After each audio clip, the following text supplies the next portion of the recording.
Hi, welcome to StatStuff. I'm Matt Hansen. In this lesson, we'll explore the elusive element of risk. That is, it's always there, but not always apparent to us.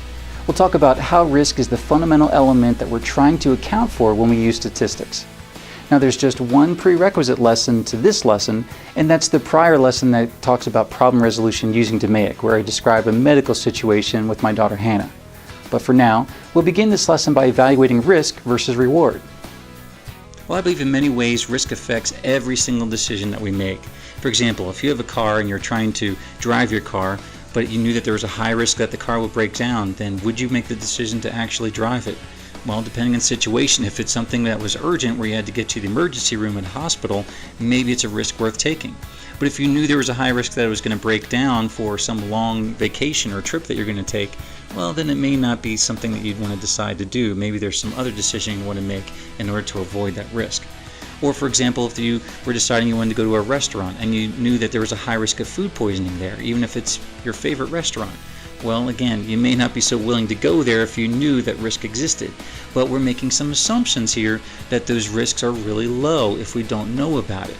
Or if you had seen the prior video where I talked about my daughter Hannah, where she had arthritis as a symptom of actually strep throat, which was the root cause. Well, in that particular situation, we were actually taking some risks that the antibiotics were safe enough for my daughter to take, and that any risks associated with the antibiotics were far less compared to the pain that she was feeling. Well, that very often can happen with other situations, medical situations that is, where sometimes the side effects for the medication can sometimes be very worse than the original symptoms in the first place. So again, sometimes there are risks involved in every single decision we make, albeit that some of those risks can be very small. So I believe, though, that prudent business decisions should at least account for and understand and measure the risk that's involved in those decisions. So let me give an example of like a glass of water.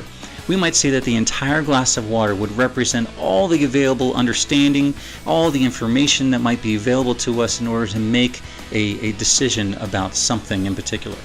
Well, in that example, we might say the air where the water is not filled up in the glass, that empty portion where the air is might represent assumptions or risk, whereas the water portion, the part that's filled, might represent the data or the level of confidence we have for the decision because we have some information filled up within that glass.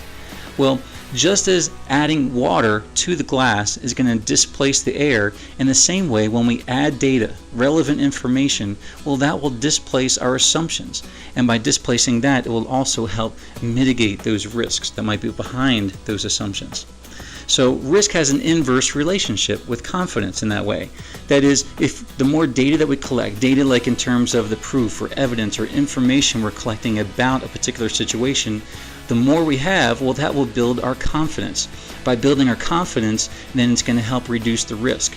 But when we don't have data, when we don't have enough information behind the situation that we're trying to make a decision on, well, then all we're filling up with then is assumptions. And those assumptions are what create the risk in our decisions. So in order to reduce the risk and build confidence, we need to get data. Not just any data, but hopefully the relevant data for our situation. Nearly all the statistical tests that we run are going to measure risk to some level or another. And typically that risk, the way the tests run, are measured by what's called a p-value. So that's what we're going to look for when we run statistical tests. We look for the p-value, which is a measurement of risk. So let's talk about what is the overall goal of statistics. So before we go too deep in talking about statistical tests and how those are run, let's talk about some of the overall concepts behind statistics, where the overall goal is that we're trying to use some sample to make an inference about a population.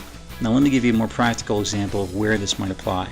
Let's say we have a huge jar of jelly beans, and our goal is we want to count the number of red jelly beans that there are in the jar.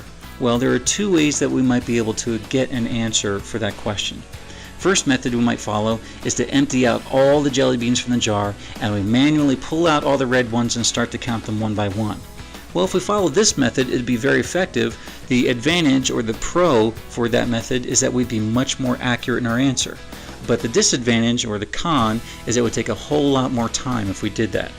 Where another method that we could follow also is that we actually just take out a small portion of the jelly beans from the jar, count the red ones within a small portion, and then we multiply that answer out to the proportional volume, overall volume that's in the jar.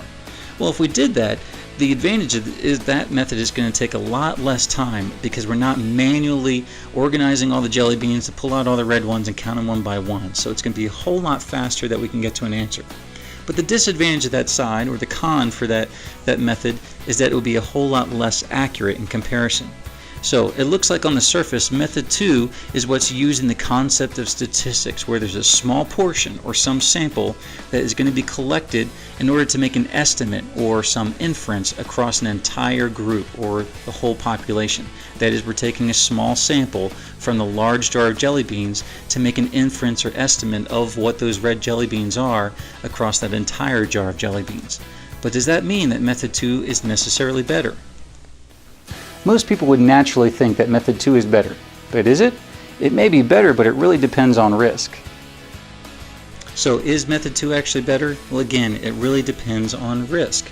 So in order to understand risk, we need to evaluate the cons, that is, the disadvantages that we identified for each of those methods for counting the jelly beans. Each of those disadvantages or the cons represent the amount of risk that we have within those methods. So for example, the first method, where we were counting them out one by one, that disadvantage was that there was going to be a lot more time involved. So the question we might want to ask is, how much more time will it take to manually count the red jelly beans? Whereas for the second method, where the disadvantage was that it was going to be a lot less accurate, well, then we might ask, how accurate do I have to be in my estimate of those red jelly beans? So what we want to do is we want to compare the risks and the rewards within those two methods. So from the risk perspective, we're basically looking at time versus accuracy. Again, the issues were related to how much more time it was going to take versus how more accurate do I have to be in my answer. So the difference here is between time versus accuracy, and we want to ask, well, which is more important in those situations? Well, in order to do that, we need to figure out what's the reward for each of those methods. Let's say that the prize for getting the right number of answers was going to be a t-shirt. Well, we might be more inclined to follow the second method instead, something that takes a whole lot less time, because we don't want to invest a whole lot of time when the reward is small. But what if it's $100 US? Well, then, depending on the size of the jar and how much time will be involved, it might be a toss-up between whether we're going to follow that second method or whether we're going to follow the first method of counting them out one by one. But what if the prize was $1 million US? Well, for the most part, a lot of people are probably going to opt for method 1, where we're going to pour those jelly beans out, count them all one by one, and even if it takes us several years to count all of those, the $1 million reward would definitely be worth it. Now, if you notice, within both of those situations, the methods never changed. The time that's going to be involved with either method was not going to change. The disadvantages or the risks involved were not going to change. The only thing that changed was the reward. So when we account for at least the reward and understand how that balances with risk, it could affect our decision of which method we're going to use. So what we also need to consider are the constraints that could be involved. It may not be as straightforward as just having access to the jar in order to spill out the jelly beans and count them one by one for $1 million prize. For example, what if we were only given 1 minute in order to answer the question? Well, we might have no choice but to use the second method simply because we need something that's going to offer us a lot less time in our answer. Or what if the jar was actually 10 feet tall, something that was huge? Well, again, for $100, it may not be worth it to pour out the jelly beans and count them. For $1 million, I'll bet a lot of people would still be willing to do it because the reward is so good. Now, also another constraint could be, what if we weren't given access to the entire jar? In other words, we weren't able to actually apply method 1. Well, then we might have no choice but to use some sort of optimal method of method 2. That is, we might be able to visually take some sort of sample and make some other estimates. But again, neither of those methods may be able to be possible in a situation like that. So we have to understand these constraints. So how does Six Sigma actually deal with the different risks and rewards and constraints that are involved? Well, I believe that by understanding the voice of the customer, or the VOC, gives us an understanding of how we can understand those constraints that are involved in the situation that we're trying to evaluate, and gives us a better understanding of all the risks and rewards that are involved and how to balance those and account for them. Well, statistical tools that we use later on, like in the analyze phase, are designed to analyze the data and evaluate those levels of risk. Now, the goal, I believe, is not that we're trying to completely eliminate or mitigate the risk, but I believe the actual goal that we want to answer is, how can I minimize the risk and maximize the rewards within my given constraints? I believe that is the primary question that we're trying to answer by doing statistical analysis. But what if you don't have access to the population data? It's so rare in life to have an opportunity to analyze a population. That's so true that it's very rare in life for us to even have that opportunity to analyze a whole population. But measuring data across the population, though it might be ideal, it may not always be most practical for us. So that's where we have to rely on statistical tests, like we do for elections, or market analysis, or employee performance, or customer satisfaction, those kinds of things that help us to understand basically what the sample is and how we can make inferences off of that sample for the entire population. So prudent data analysis really helps require that we understand the assumptions that we're trying to make. For example, in our jelly beans example that we're using, we're assuming that the sample of jelly beans represents the population, but what if our sample only had 10 jelly beans? Is 10 jelly beans enough of a sample size to make an inference on the population? Or how big should our sample size be to ensure that we have a good representation of the population? And how do we know that our method for collecting the sample is actually correct and random in the method?